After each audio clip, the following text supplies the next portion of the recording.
All right, Owen, how are you today? Good, good. Thank you, Ha- Doron, for inviting me here. Yeah, I'm happy we had an opportunity to do this. We both are so busy, and it's so hard for us to find time to do these things. And actually, beyond the intellectual property of these type of podcasts for the listeners, it's also an opportunity for us to connect and be able to enjoy the people in our space on the personal level. So I'm very happy to have you here. Thank you so much for joining me. Just to our audience, Owen is in Pace Morby's group of Owners Club. That's where I met him. I'm also a member of the Owners Club family, and we actually have quite a few things in common. We both are actively in the space of multifamily.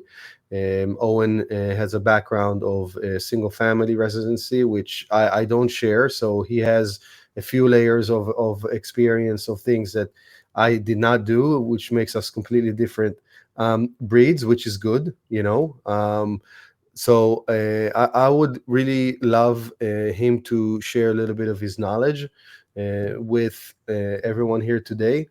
Owen, why don't you just tell us briefly how did you get started with real estate? Where was the point of entry, as I call it, penetration? Like sometimes people switch careers, right? They do one thing Mm, and then they switch to real estate. So what was your penetration mm. to real estate like? I'm the first generation immigrant. Came to the U.S. for graduate school. I got my PhD from Harvard, and then I went to IT, like computer chip design. Like now AI is really hot. I'm doing like chip design for AI algorithm, all the hardware, software optimization part. Um, the problem with me is that I have two body problem that my wife also works. She's in finance. Kind of like her uh, job hubs will be in New York City or in Chicago. But my main job opportunities will be in Silicon Valley. So there's like mismatch. So the problem there is that when my wife moved to Chicago, then all of a sudden I just feel like, what can I do? I'm still working remotely for IBM Research, but the problem is that work for a few years and I kind of find like I have nowhere to go. Like I couldn't move to Silicon Valley because of family reasons, and in Chicago, there's very few company who's doing chip design who I can talk like all work remotely. So what's the alternative? Then all of a sudden after I bought my second house, immediately made like 200K equity there. That's the way it's the first trigger of my study into real estate. I had no idea before I bought my second house about real estate. So that's where I started to read about what can we do in real estate, which is I'm trying to find anybody who can offer me real estate information, like whatever he's doing, even like a real estate broker, fix and flip, student housing, like hotel. By that time, I start to invest passively about other people's deal, and then I kind of understand because I'm investing in other people's deal, like multifamily hotel, new construction, student housing, all those type, and when I moved to Chicago, I started to build up on my rental portfolio. I mean, the first unit I bought is like four flat, $58,000, like 4 units. Today, that itself generates $6,000 a month rent. So, but then very quickly I start to, oh, this is the where we can build up a cash flow, all those type. And then I actually try to find a more cheap house, and all of a sudden I find, oh, there's foreclosure opportunities. Like, oh, there's like a certain date this property will be auctioned at certain location. I went there. I studied like 3 4 months about in and out about the foreclosure, and then I started to do like foreclosure. Like first deal is $32,000. I hold it for like it rented out for like a $950 a month. I hold it for like almost 3 years until like I sold it to my tenant for 110. Like I probably made like 3x of that. But then like all of a sudden I started to do like foreclosures. Wow, um that's I expanded that quick. The problem along that way is that the foreclosures is all cash deal. Whatever you buy it, you need to pay it immediately in like 24 hours. It's all cash, like no leverage. So, when I bought like 5, 6 deals, I didn't have enough cash anymore. I used up all of that. So, but one of the good portion of my personal character is I'm pretty open to share with whatever I'm doing. So, like Friday lunch event, I'm in Chicago, like downtown Chicago has lots of like white collar people working in IT, insurance, all those type. So one day in the lunch break, I said, "Oh, people asking what I'm doing." I said, "Okay, I have a full-time job, but side job is like house hack, and I bought those foreclosure, which people saw that, oh, you got like 60% discount. I have 50 grand. I have 100 grand. Okay, next time if you find deal, just play together. So that's the way like I started to use other people's money, and within like 3 years, I already used like 5 million of other people's money plus my equity. Right, I have been done like that year before pandemic. I was doing like 45 foreclosures a year. That's just by that time I used a lot of other people's money, and my time was very like segmented. By that time I still had my full-time job, like I'm here and there, and How did that's you manage it? where, That's that's insane. How did you how were you able to swing that with your full time? Where did you get the deals or also for that? The full-time job means like every day, every other day we have like a Zoom meeting, like we have like a presentation part. I still need to do my job. Usually I do my job when like it's like from like 9 p.m. to 12 p.m. That's my like a presentation, like a work time. And in the daytime, if I need to present, I will present. I still do my job. So, but for the real estate deals, I mean, there's some like a data sourcing foreclosure, like website. We need to pay the subscription fee. After we got that, then there's a list. Like every day, I think we have like 50 to 100 lists. So that way, like, The auctions, the sheriff. I mean, which lists are we talking about? yeah, that's the auction list, Okay. which I need to go through. Usually I need to go through all of them in the beginning. Now I didn't, because in the beginning I just try to like learn as much as possible from all these real cases studied. Even if I don't want to buy that in those areas, I still want to study that, because the way that I not only like study each property, I study other bidders' behavior. Like that's where like the first 3 months, 4 months. That's what I did. I'm doing. I'm You using learn their algorithm. I'm using my research skill sets to study the whole industry, not only the property itself, not only the title, like a first lien, second lien, HOA lien, tax lien, whatever even the mechanical lien part, Yeah. but not only the property itself. And then I drive around about the property, like how our outside looks, the landscape. Is that neat? Are there? It's occupied. What kind of car people are driving? Is that vacant? How about the roof, windows? Like basic structures. From there, I can roughly estimate what kind of inside condition interior will be. And then those combined with the mortgage condition, see like which year the current owner bought the property at what price. I kind of like gauge all the raw information, and then I roughly estimate, how much I need to spend to rehab the property. And then ARV is easier, like just you this single family space, you go look around like a nearby similar house. That's easy. But what's the budget you need to rehab, fix and flip, and then you from there you get like what's the profit margin. Usually I have like at least like 20%, 30% profit margin in what you do that, right? So, but these are like experience based. I mean, it's a very simple to explain that in paper, but in reality, you need to play lots of You got iteration. to put your yeah, you got to put your reps in to get stronger and stronger. That's usually the case. But from a high level standpoint, you were basically getting deals from either the auctions, the foreclosure,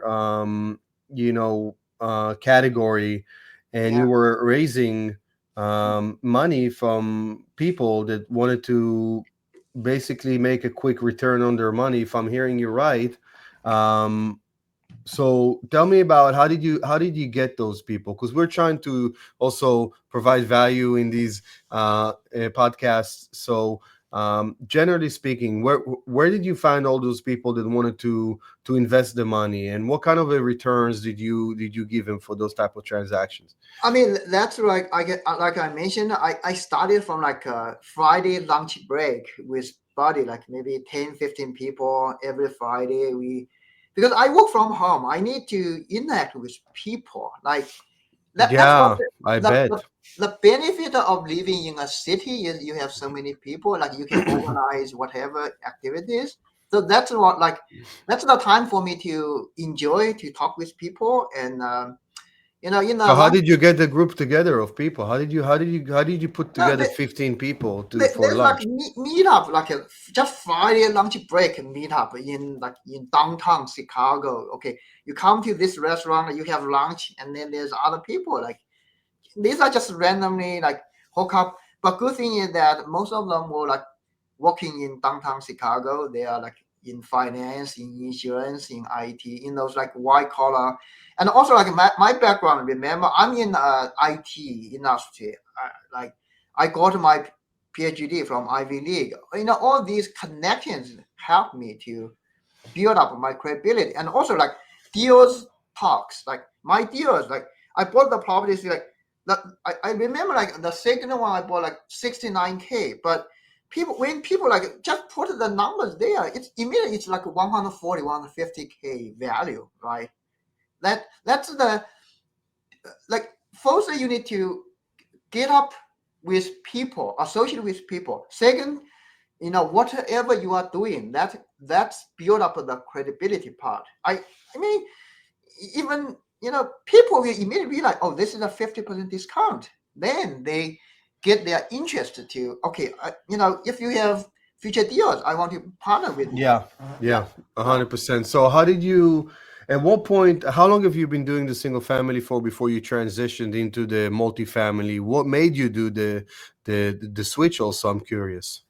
that's like 4 or 5 years. That's where like first year I did like 40 years, second year I did six, third year I did 16, 30, and 45. That's like by 2019. I need to by that time my lifestyle becomes really occupied by all those parts. Actually, I do not want to live in that mode for a long time. I made decent money, profit, everything, but the problem is that it's so messy. Like every day I The single family space. yeah, because I Yeah, need to, I by that time I do like 45 deals, but I have like 65 to 70 properties at one time, yeah, and then every property is different. So yeah. that's where like every day I need to call like 30, 50 phone calls. I need to like text 30, 50 text messages. Talk with all kinds of contractors, my brokers, my attorneys who's doing closing. Yeah, they're technically 50, 60 separate transactions, right? So every Yeah, transaction has its yeah. own, paperwork, its own insurance, its own taxes calculations, its own everything, basically. So I It, understand. So you're like, I need to find a better way to do this because this is consuming me, right? So you were looking exactly. for leverage. I Yeah. mean, I have lots of hiccup along this way, lots of lessons learned. But then, what better way can I do? Like to improve my personal life, the time, allocation, and then, but by that time I already invest in other people's deal. A lot of deals in multifamily. I think I invested over like 10 deals in other just as passive investors. I kind of have sense about that. I also talked with some people who's in the multifamily domain. Like I even drove like 5 hours to Columbus, Ohio, like to talk with a lady, like spend like 2 days with her. Like she already has like almost 2,000 units by that time. I talk with her, what's her journey, how she started there, how she managed the whole thing. How did you found her? There's like all like internet, like Mm. we have like internet forum. We also like by that time we use like another app called WeChat. It's like Asian American people use a lot. They're very popular. So you Like know WhatsApp, a lot of people yeah, use WhatsApp. like WhatsApp, like a Facebook. Facebook is more open, like public, but WeChat is more private. So it's very sticky. But that way, like I know quite a few people, in different cities doing different stuff. But whenever I want to do something, I want to to learn from people who's already in that domain. So that helped me a lot. And then I start to like look for multifamily deals. When the pandemic hit, everything like no foreclosure, like the court was Yeah. closed. So Yeah, because yeah, you're right. That's a great point. Because the government said, "Listen, everyone's struggling paying their bills now. We don't allow any foreclosures yeah, because everyone is in distress." That's a valid point. So that was a pivoting moment, yeah, maybe, right, yeah. No, for that you. is because Yeah. it To yeah. it's I mean COVID actually is a good thing for me because it slowed me down and let me think. Yes. Yeah, Yes. I agree. COVID made a lot of people recalculate the route, right? yeah, Like it detoured their life almost from yeah. the original path their life went down, Mm. and reevaluate, re-strategized. Yeah, And I absolutely. know it did a lot for me and my business as well, in the sense of, like you said, everything stops, Mm. and then you have the privilege that you usually don't have because you're so busy to reevaluate, Yeah, regroup, reorganize, and try to gain more clarity. yes, And I think that's something that people don't realize how important it is sometimes to do, because they're so consumed by the doing, right? exactly. I mean, even today, I still have a few friends who's doing like single family rental in Chicago domain. They have like over 150 units. Uh, like their time was consumed fully Yes, into those yes, areas. And even today, I asked them, "Did you finance during pandemic? Like there's like 3%, 4% in interest, or like?" He said, "No, I'm using other people's money. I'm paying them like 8%, 9% now." I said, "Why are you doing that?" He said, "Well, I don't have time. I'm every day." He's like, what do you mean he's using other people's money, paying them 8 9% instead of refinancing? What do you mean by that? because he has like 150 units, right? Yeah, and he has a 3% mortgage on the current. No. No. He used his Oh, like he uses other octane. people's money and paying them 8% for the money versus just refinancing it and paying the bank 3%. Yes, That's exactly. crazy. He Wow. he didn't even have time to like how to refinance to lower interest rate. Like he's fully consumed by all the fix, you know, all the problem that It's a lot. It's a lot. Yes, he's I understand. managing 150 single family houses by himself. Like like that's why like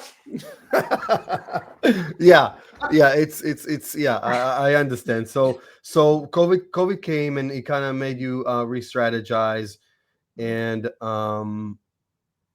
wow, it's crazy, right? Like, yeah. I want to take a moment and deflect. I'm not gonna get too scientific about it, but Mm. generally speaking, Mm. the front part of your brain, the frontal cortex, is basically the one in charge for thinking.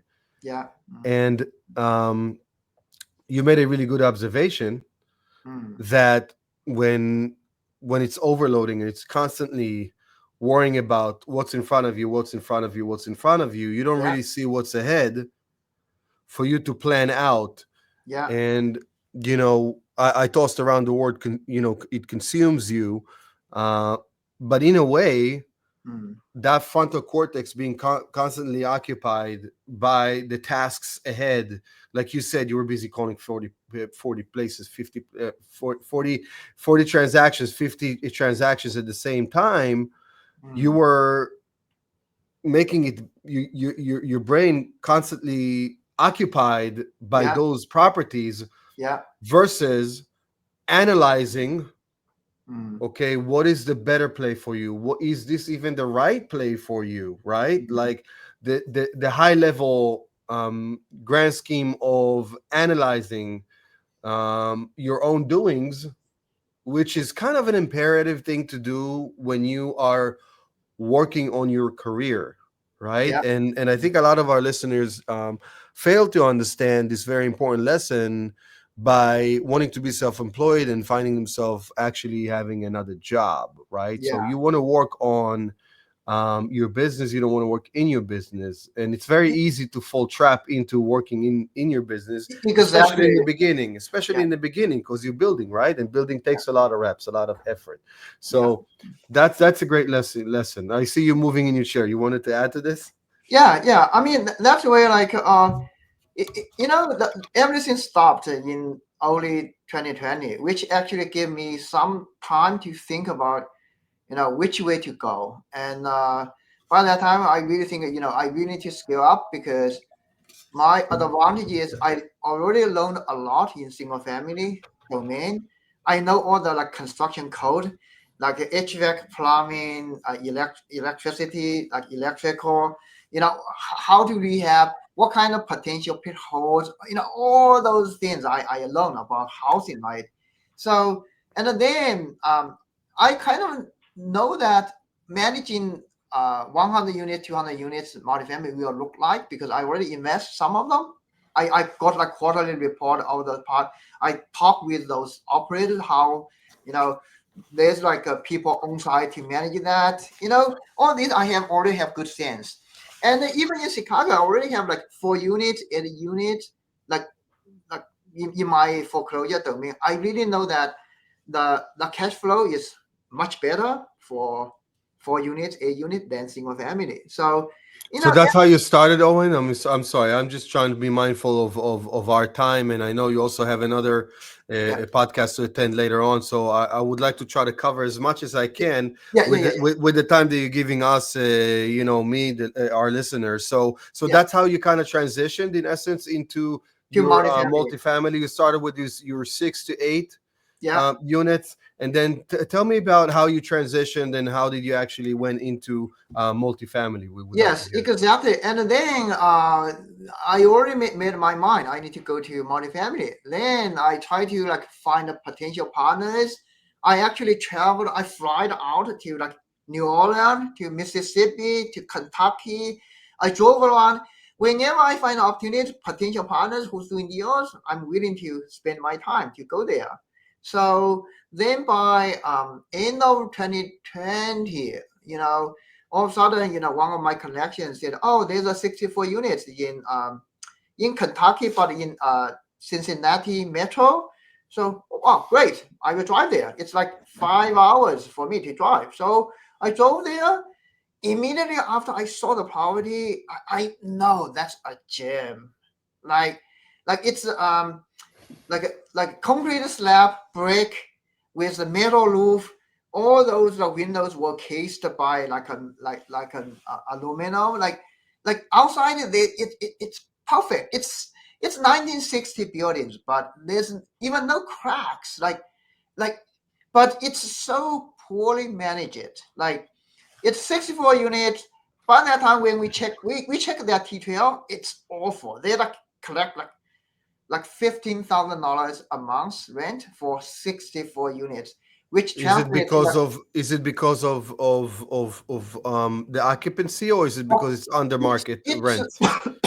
its occupancy very low, and the rent is way below market value. Got it. So Okay, so the occupancy was very low, and so I'm hearing, and again, this is for our listeners, right? I'm hearing a value add, right? So tell us about exactly, that. Yes. exactly. So and then like the price, it's actually off market deal. It's a broker who brought this deal to us. The we got this on the contract for $2.25 million. Mm-hmm. And we thought this is such a good deal. We paid the broker 150K for bringing this deal to us.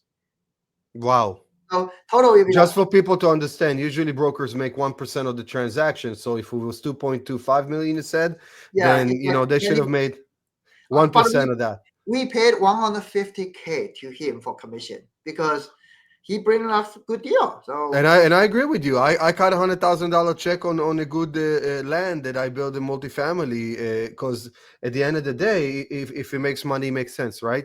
yeah, So that's how you started with the 64 unit in Kentucky. You did, I assume, from what I'm hearing. And again, I'm simplifying this because of the listeners. I want them to understand what me and you kind of already realized. yeah, What you did, you basically did a multifamily value add play by taking a property that was A, mismanaged, yeah, B, low occupancy, and C, under yeah. market rents. And you So did a value add play on it by occupying it at a much higher capacity and slowly, gradually increasing the rents. Does that sound about right? so I can tell you, like when we took over, the occupancy is like 50%. The Wow. average rent was like $500 per unit, and today the rent is 950 per unit, and we already have like an occupancy of like over 90%. So every month, uh, originally the rent was 15,000. Now we got like almost $45,000 a month rent. Yes, so just to explain to our listeners, I mean, $500 a month or 950 a month might not sound like a lot per apartment Yeah. in some areas of the country that people will maybe listen to this, but in reality, our focus is at the percentage increase, right? Because if you're Yeah. increasing from 500 to 950, that's almost Double. double. Exactly. So that's And kind of where you want to look at it. That's it, that's amazing. And it, how did it, you put? I'm sorry. Go ahead. yeah, it's not only the rent almost doubled, the occupancy is almost doubled. It's like 50% occupied to like over 90% occupied. So Yes, yes, and again, just I keep coming into your sentences because I'm focused on driving value to our listeners. yeah, For to demonstrate how important what you just said about the 90%. yeah, Uh, in multifamily, you really need to have um, a good solid 90% occupancy to be able to serve your debt and be able to make proper margins to sustain and float multifamily. So someone being 50% occupancy mhm. is devastating, and quite frankly, I don't They're understand losing how they money. operated it. Yeah, Yeah, usually, like, exactly, if you exactly. have You're mortgage, losing money. you That's have right. to pay the mortgage payment. Exactly, exactly. So So why did they sell? because that's the third generation, like inherit Mm, from their grandfather, the got father. it. Got it. That's actually another point I want to point out, that today is the baby boomer is retiring, and not necessarily their kids were interested in those areas. So like people already hold the property for like 20 years, 30 years. They are looking for exit, and their kids were not interested at all about them Yes. because some of them are hard. Operation are hard, Yeah. and you know, Yeah, I understand. And they don't have the background, right? So they don't have yeah. the knowledge and they just don't want to deal with it. They want to wash their hands off. And like Owen and I know where there's pain, there's opportunity, right? No, that's where like exactly like the grandkids were just they just want to get equity out of that, and nobody wants to operate in those domains. It's hard. So that's Yeah, that's where yeah, like it's like a mismanagement so bad. Like only 50% are occupied. The good part is they do not have mortgage because it's already like paid off from their grandfather, the father domain. So they don't yeah. really They care wouldn't stay. They wouldn't stay afloat. That had they had mortgage and they had if debt they to have serve mortgage. with a 50% occupancy. They would not be staying afloat, Yeah, yeah, right? exactly. So that's where like, and then because nobody was caring about operation. I mean, they just want to get equity out. That's where like we get a really good deal. That's why we paid Yeah. our So so broker. Yeah, so nice. tell us how you actually constructed the deal, right? So the numbers were 2.45 million. Take us through the numbers and how you closed on it. That's what like we have 800 grand equity for that, and we have a loan of 1.6 million dollars. So it total $2.4 million. How did you have so okay when you purchased it, you The took 800K down payment. Yeah. right. So you took 800,000 PML like private money lending, or like Um, how did you do it? that's the difference between Pace's community versus us. We have four partners. I put like 250K there. I mean, there Yep. are three other partners who just we didn't even raise a penny outside. It just Yeah, no, us. you syndicated it. I got it. No Yeah, problem. So you syndicated 800,000. Everyone put some money in the pot. yeah, And syndication JV is basically in essence almost the same nature, is basically having a few people that say, hey, we want to partner up on the deal, right? yeah, And yeah, you should know by now, Owens, I have to stop you and simplify things for our audience because I'm trying to drive value to our audience. In yeah. essence, you're four partners, and you basically put in the pot 800,000, and you said, Mm, okay, we're going to use this as down payment, and then you yeah. took $1.6 million conventionally from From is a it an local bank. agency loan or It's a local bank. Local bank. local Yeah. bank? Okay. It's just quicker, quicker. We this is a good Yeah, deal. We want to close as soon as possible, and the best way is find a local bank who knows the market. No problem for us to fund you 1.6 million. yeah. Yeah. No, So no doubt, especially with the numbers. If you bring 800,000, mm, you really think about it, that constitute a very significant amount of the purchase price, yeah, right? yeah. So that's awesome. So what, just out of curiosity, what kind of interest rate you got? No, because by that time it's in the pandemic, the Mm, local bank gave us 4.25. it's If we still go to good.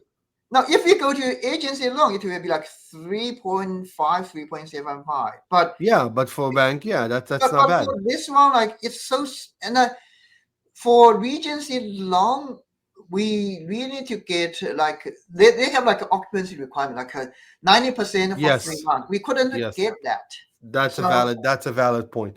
yeah. Yeah, And but 100%. again, like this is a good deal. I mean, we don't really mind if you pay local bank. I mean, absolutely fine. But for these deals, it's we call a heavy value add because we need to do lots of like interior rehab. There's no cash flow, no dividend to pay out. Whatever we get cash flow, we throw that inside into like further rehab.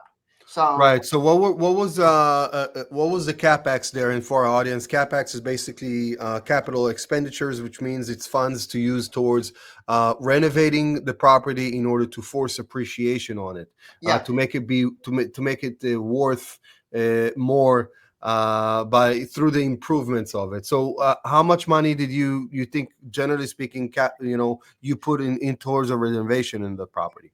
We bought that property like 4 years ago. Like every year, it roughly generates say like 100 to $180,000 cash flow. We didn't take much of that cash out, so roughly it's already 500,000 to 600K capital expense into there. I mean, so okay, to the audience is like sometimes people invest in other people's deal. They are looking for like quarterly dividend or whatever. For our case, it's just different. We only have like 4 people. Nobody cares about like dividend payout. We don't rely on that for our life, for our living. So these like, because in that case we raise 800K. If for whoever wants to have more dividend payout, then we need to raise more. When you try to raise more money into the deal, it will dilute the return there. So it works perfect for us in this case. So now, because we almost finished all the rehab job, and now we have like $45,000 per month rent. The value of the whole complex is at least 4 million to 4.5 million dollars. It's like 1% rule, right? Like if you buy properties like, oh, we already have 45K per month, then the value is almost 100x of that number. So it's like at least 4 million to 4.5 million. Remember, like we bought it for $2.4 million, right? So we have roughly $1.8 million profit there. But our total investment is 800K. So it's at least 200% return in 4 to 5 years. We are looking for exit there because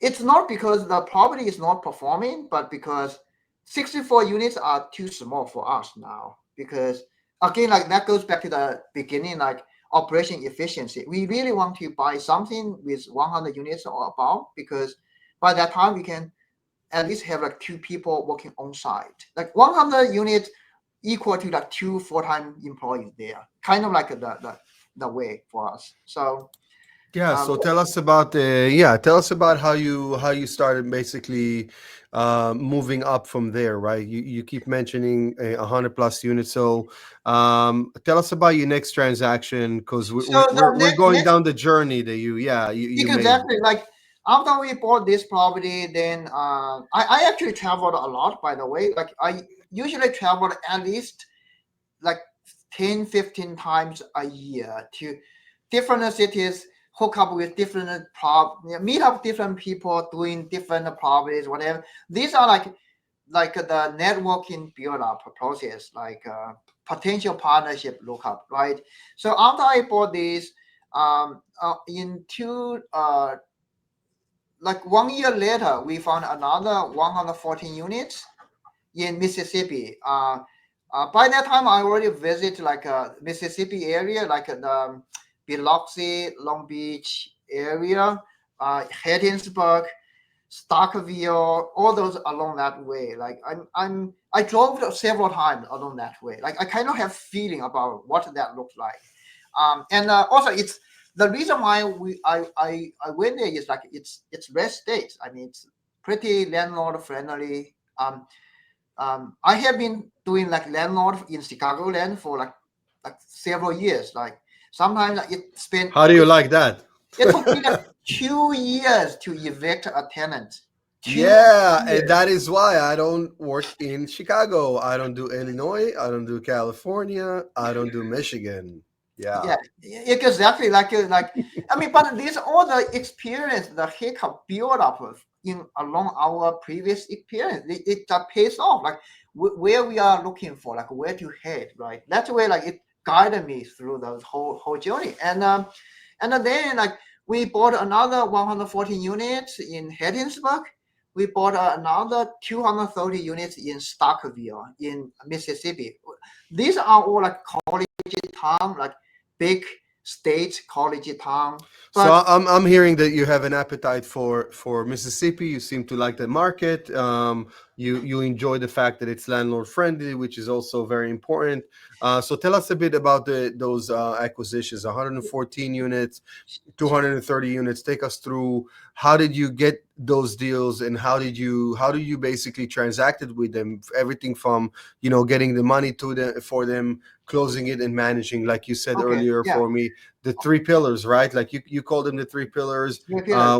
We all look at things the same way. We call them different, but it's the same thing. I agree. Yeah, when we discuss about this deal, it's not only this deal. It's like 10 more deals failed. We didn't buy. I mean that. Keep in mind that it's like You didn't buy no. What I mean is that we evaluate like 20, 30 deal or even more, and then we potentially before we are you like find one that pencils down. Of course, 5 to yes. 10 deals potentially we can buy, but then we pick up with this. I mean, I can describe, there's some deals which are very close to contact, but we back out. There's some like a low income housing properties. There are other properties in those areas we have been evaluating. We have been checking, very serious about those. All these are learning experience, how we feel about the local market, the but going back to the property itself, basically we are looking for two parts of the multifamily. One is the cash flow part.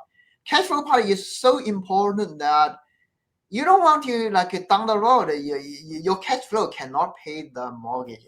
That's So, what is your rule of thumb for cash flow for our audience? Let's try to drive some value to people here. my rule of thumb is that if the vacancy goes to 30%, like occupancy goes to 70%, we can still pay the mortgage. That will be good. Hmm. Like so, that's pretty conservative. Pretty conservative. So again, like this is cash flow part, which also give us ability to pay dividend to the investors. People will be happy if they see money, right? The second portion of this equation is we really need to have the value add portion. Like, do we have potential to raise the rent for $200 a unit a month? So these are like two criteria which need to be Right. So consistent. when you say $200, I mean, it depends, right? It depends more of like I think that $200 it's all relative, right? Like what percentages that constitute of the rent roll, right? So It's usually 20% to 30% rent potential there. Basically, like for every dollar we can increase for the rent collection, it's roughly equal to $200 value creation. The reason what do you mean by that? Because most people say, okay, I have a lease and I'm putting 5 to 10% increase in Yeah, the rent a I can year, right? explain. Yeah, for people who are not familiar, like so $1 a month is equal to $12 per year for the more rent collection. Right. The fixed cost is almost the same, right? No matter whether you raise $800 or $850 per unit, the fixed cost for that, like the labors, maintenance, whatever, is almost the same. But the value creation, like $12 extra revenue, if you divide that to by the cap rate, say like 6%, 6% is 0.06. Right. $12 divided by 6% is $200. So Okay, so what you're saying, I just want to make sure that we explain this good enough. For every extra dollar a month you make in rent, that equals 12 a year, based on the cap rate that you usually average, say 6%, yeah, right? What you're saying is that value equals, creation, yeah, yes, that equals an increase in the property's value, yeah, value of about $200. $200. Thank you. You explained it very well. Thank you. So if you have $200 per unit raise, it roughly equal to 200 by 200. It will be 40 grand value creation per unit. So, but people will say like, how can you increase $200? Well, you spend like $10,000 capital expense to get like new kitchen, new bathroom, new flooring, new light fixtures. Then the rent, if that rent can justify $200 increase, then you create $40,000 value creation. You spend 10 grand, in exchange you get 40 grand back. So in net you make $30,000 value add per unit. If you So have so you're saying if I renovated for $10,000, yeah right? I'll increase the value of by 40,000. 40,000. Yeah. So break the numbers to the audience real quick. Like you did with the value creation. That was great. Yeah. No, that's why like if you do roughly like 10 grand capital expense, usually like all those like a rental, it's roughly you can get like brand new interior stuff, right? New kitchen, new bathroom, new Right. flooring, new appliance, whatever. So if you increase that, see like originally it rented for 1,000. Now because it's new, you can rent it for 1,200 a month. That's very normal. Then, according to that valuation creation, the $200 per month will roughly equal to um, $40,000 value creation. So you spend a 10K, you get 40K valuation creation. So the net will be 30 grand per unit. If you have, in Stockville, we have 230 units, which roughly create $6.9 million value creation.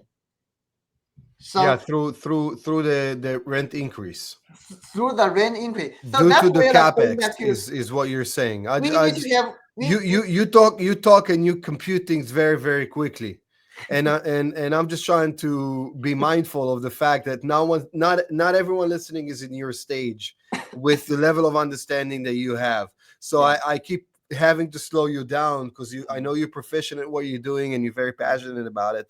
But again, we're trying to drive value in these podcasts to people. So thank you for that. So you're saying if I take the 240 unit, for example, and I yeah go ahead and I renovate them and I create more rent because now I can ask for more money yes yeah because they're nicer. yeah In essence, I'm increasing the value. yeah Then my ROI for the renovation yeah is 4 times. yes yeah Right? Is that yeah is that fair to say? yes yeah. So no, that's where like in multifamily we go to like three pillars like this, but we want to look for cash flow because we really want to pay some dividend to our investors, and the project cannot be jeopardized if we have like occupancy below 80%, 70%. We can still pay the mortgage, so we don't have trouble about operating that. The second portion of value add, actually, that portion is the net return is way bigger than cash flow when you think about that way. But the What do investor, you what do you mean by that, Owen? because the cash flow part cannot equal to like $6.9 million we just calculated. It probably goes back to like $1 million to $2 million level. So Hmm. the total return will be roughly we give like 20 to 25% to our investors. Among that 20 to 25% return, the cash flow portion is only 5% to 6% annually. But the value add creation, I explained it just a moment ago, it occupy like 15 to 20% of the total equities we invest there. But the investor will not see that return until we sell or refinance that. So cash flow is like everybody will see that, but it's only like 5%. The value creation is like 15%, but people will not be able to see that until we sell. Yes. Yeah, Yes, and that there's a word for that. It's unrealized gains. yeah, People don't really quite get what they don't see, right? Like they see the yeah, cash flow. If they bring money and you give them 5% of the cash flow, yeah, they see that coming every single month, but they don't quite understand. There's another aspect of it in the equity, which is unrealized yeah, gains yet. They will see once you create that value add play, increasing the value of the property by 15%. If they get 5% of that, that's where the magic happens, right? yeah, yeah. So Yeah. I mean that's basically in multifamily domain, like these two portions combination is very powerful. Oh, plus tax savings, which we probably don't have time to talk about that, but cost segregation. Every year, the money I saved from tax can buy me Ferrari or Lamborghini like every year. Like these saved tax dollar get into invest to more deals, which will create compounded growth. So that's why I came to the US with $6,000 debt, but now I'm okay. So like Yeah, I mean, we all have stories, and I'm also an immigrant myself, believe it or not, and yeah. so I yeah I know those stories firsthand, and that's what made our DNA Yeah. the way it is now, right? So because we're coming to the end of this podcast, I just want to go uh, maybe on a summary mode Mm, of the multifamily subject, because at the end of the day, when people look at Owen, um, you know today, 2025, it's mm, not single family Owen, it's multifamily Owen, right? It's yeah. and we evolve as professionals, as human beings. We're not the same people we were 5 years and 10 years ago. And so if one come to ask you, what is your multifamily secret? Where do you um, see the magic that makes Owen uh, better and so good at multifamily? You know, you know, again, I'm a researcher. I'm Mm-hmm. like using data. I studied a lot from my PhD, like the training.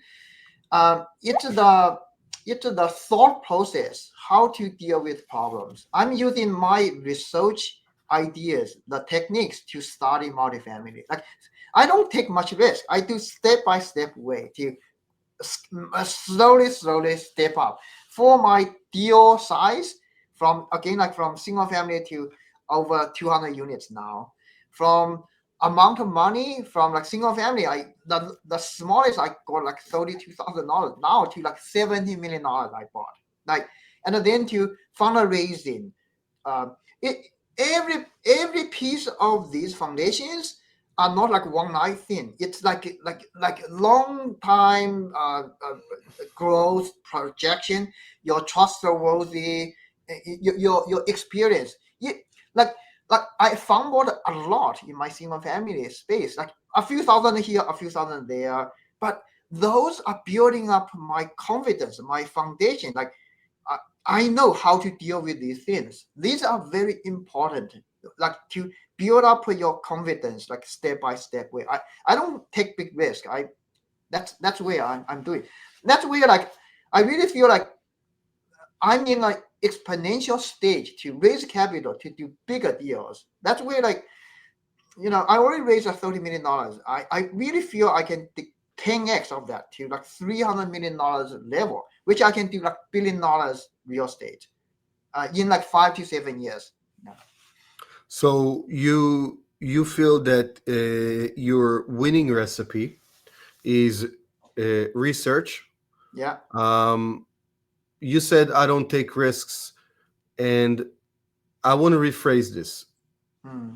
Being in business is taking risk. You take calculated risks because Calculate risk. Yeah. there are data driven due to research, Yeah. right? So I advocate, and I'm hearing that also in what you're saying, is Hmm. to put a lot of work Hmm. into learning and researching things. uh, it will pay you dividends in the near future, because if you don't, you're gonna have Hmm. to spend so much more work Yeah. cleaning up and chasing, in essence, damage control, right? Yeah. Yeah. And you incur much more risk, therefore have a much higher risk exposure with everything you're doing. So this is a valuable lessons that I think that we both understand well and trying to transfer to other people. Owen, how can people help you? What is it that you're needing? What can people bring you? What are you looking for? Even today, I'm keep looking for deals, keep looking for money. That's all. Like I keep looking for partners. Like because whenever we grow the business, I mean these like partners. deal, and the money. These are like again like three portions for expanding my business. So Okay, so you're always looking for more partners. You're always looking for more deals. You're always looking for more money more to capital. execute, more capital. What areas are you looking for deals for? It's multifamily is my bread and butter, but I'm expanding to like land development, self storage, RV parks, all those part. You know, for partners, if they can bring expertise, great. If they can bring deals, great. If they can bring money, great. So I understand. And what areas in the country are you looking for those? it's more southeast states like North Carolina, South Carolina, Georgia, Tennessee, Mississippi, those like areas, right? Which I really think, in the next 20, 30 years, like business moving there, people moving there. So, Okay, awesome. awesome. Owen, thank you so much for your time. I'm sure we're gonna run to each other sooner than Yeah. later. And I wish you best of luck with Thank everything you. you have going on. Thank you, Dara. Let's meet up in Squad and then I'm sure like we have more to chat, but Oh, most definitely. We're not even scratching the surface. okay, All okay. right. Thank you so Thank much, you. Thank you. Owen. Bye Take bye. care.